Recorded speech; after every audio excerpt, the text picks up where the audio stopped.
अस्सलाम वालेकुम दोस्तों, मुझो नालो अता मोहम्मद आहे। तव्हां ॾिसी रहिया आहियो यूट्यूब चैनल सिंधी अता मोहम्मद कहंदो त तव्हां दोस्त खैरियत सां हूंदा आहे। दोस्तों, अॼु व्लॉग शुरू करण खां पहिरियां तव्हां दोस्तनि खे हिकिड़ी नंढड़ी गुज़ारिश आहे। जेके बि दोस्त मूंखे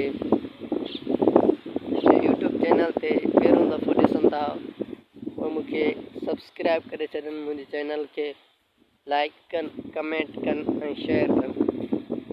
दोस्तों, हमेशह मां शाम जो वीडियो रिकॉर्ड कंदो आहियां। अॼु मां चयो यार मौसम भी माशाअल्लाह ज़बरदस्त आहे, बेहतरीन मौसम आहे, मुंहिंजे करे छो न अॼु सुबुह जो वीडियो रिकॉर्ड कई वञे। सुबुह जो ॿियो कमु हूंदो आहे, उनजे करे मां वीडियो रिकॉर्ड सुबुह जो न आहियां करे सघंदो, इनजे करे वरी मां शाम जो वीडियो रिकॉर्ड कंदो। अॼु मूं सम्झो यार मौसम भी माशाअल्लाह ज़बरदस्त आहे, हवा भी हले थी, छो न सुबुह जो ही वीडियो रिकॉर्ड कजे। दोस्तों, आज मुझे ख़ास मकसद तव्हां दोस्तन के अॼु जी मौसम ॾेखारण आहे। अॼु माशाअल्लाह हवा भी हले थी ऐं बोस जेको आहे न बारिश जो तमामु घणा चांस नी ॾिसो इन तरफ़ खां अॼु सिज भी न निकितो ऐं हवा भी जेका आहे न तमामु तेज़ हले थी। उनजे करे बारिश जेका आहे न हाणे हींअर त फुटी जी मौसम जेका आहे न फुटी जे लाइ नुक़सानकार आहे। जंहिं फुटी में अन्न ऐं गोगड़ो आहे, छाकाणि त जंहिंमें अन्न ॾोॾी आहे उन फुटी जे लाइ नुक़सानकार आहे ऐं वरी कमंद जे लाइ जेका आहे न फ़ाइदे जे लाइ आहे। दोस्तों, इन करे दुआ कजो त ॿिन्ही तरफ़नि खां इंसान खसारे में आहे। ॾिसो न हाणे जेकॾहिं पाणी नथो अचे त कमंद सड़नि था, जेकॾहिं पाणी अचे थो त वरी फुटी खे नुक़सान आहे। उनजे करे दोस्तों दुआ कयो बारिश दरमियानी थिए, एतिरी तमामु ज़्यादा न थिए जो त वरी फुटी जी फसल खे नुक़सान थिए।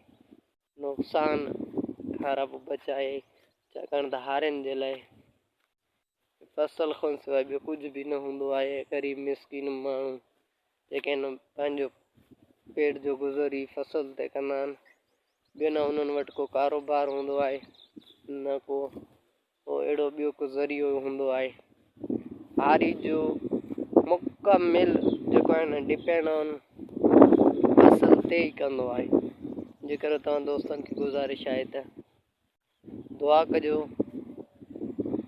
त बारिश जेका आहे न दरमियानी थिए, थोरी थिए, जी एतिरी तमामु ज़्यादा न थिए जो त फुटी जे फसल खे नुक़सान थिए। मां तव्हांखे ॾेखारियां थो त नुक़सान कीअं थींदो ऐं वरी बारिश जा फ़ाइदा ई फ़ाइदा आहिनि। फुटी हिकु गुल जो पोख आहे न, हिते असां वटि सिंधी में चवंदा नी फुटी गुल जो फसल आहे। जे करे गुल जे फसल में गुल ख़बर अथव, इन में वरी पाणी ईंदो त वरी इहो ख़राबु थी वेंदो ऐं वरी एतिरो बारिश जो पाणी मथो ईंदो, जीअं तेज़ पाणी ईंदो तीअं वरी में ॾोॾी में लॻंदो, वरी ॾोॾी टुटी पवंदी। हाणे कल्ह राति जेका बारिश थी ॾिसी सघो था तव्हां, अञा ताईं जेको आहे न ॾिसो तव्हां, अञा ताईं पाणी बीठो आहे, अञा ताईं छा आहे न पाणी बीठो आहे। ज़मीन आलियूं लॻी वञी, गप लॻी पई आहे। इनजे करे दोस्तों दुआ कजो त बारिश थिए, पहिरियों त न थिए, थोरी थोरी थिए, छाकाणि त फुटी जे फसल खे वरी नुक़सान आहे ऐं राति खां वरी तमामु तेज़ हवा हले थी।